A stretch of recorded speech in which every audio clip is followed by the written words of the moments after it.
On August 10th, 2020, the state of Iowa was hit with a severe storm known as a Derecho.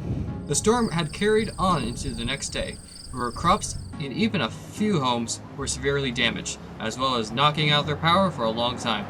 Due to that storm was mostly in Iowa, and there was little coverage about it, not a lot of people outside of the state knew what happened. Here are several stories from people who suffered through the storm. During the time of the storm, I was working in Nevada. I was actually in Panora, Iowa. We have a lake house that my whole family owns and we share. And I was with a couple buddies. I was actually working. I was in the basement of the church and I heard sirens go off.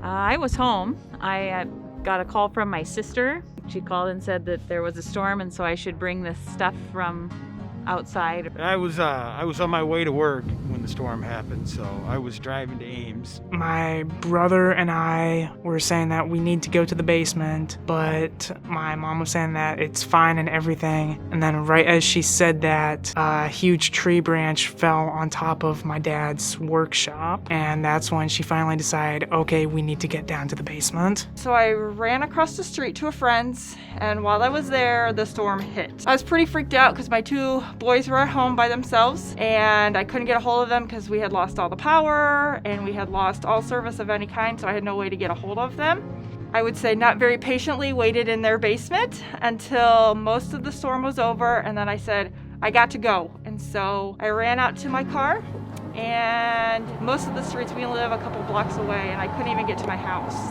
There was trees down in the streets, there was debris everywhere, and the wind was blowing so hard and raining. I managed to drive through some sticks and some debris to get to my house, to my children. There was no really damage except for tree limbs. I would say that area got lucky, but as we drove back, we could see that some places got hit really hard, especially the place that we lived in. And when we got back to our house, where you're actually standing is where a tree used to be. It's not there anymore. And let's just say when we got back, we couldn't even get into our driveway. We had one van in the driveway and it was totaled. There was glass everywhere. Our roof has now been damaged pretty badly to where we now to replace it basically. On the house, we had 5 trees come down on the roof itself. Dozens and dozens of trees just in the yard here that are down. The gutters were destroyed. We had one tree go all the way through the roof and through the drywall in the living room in a couple places, so it actually came into the living room. On the back side of the house, you'll see the actual bricks and the foundation are cracked from the trees coming down.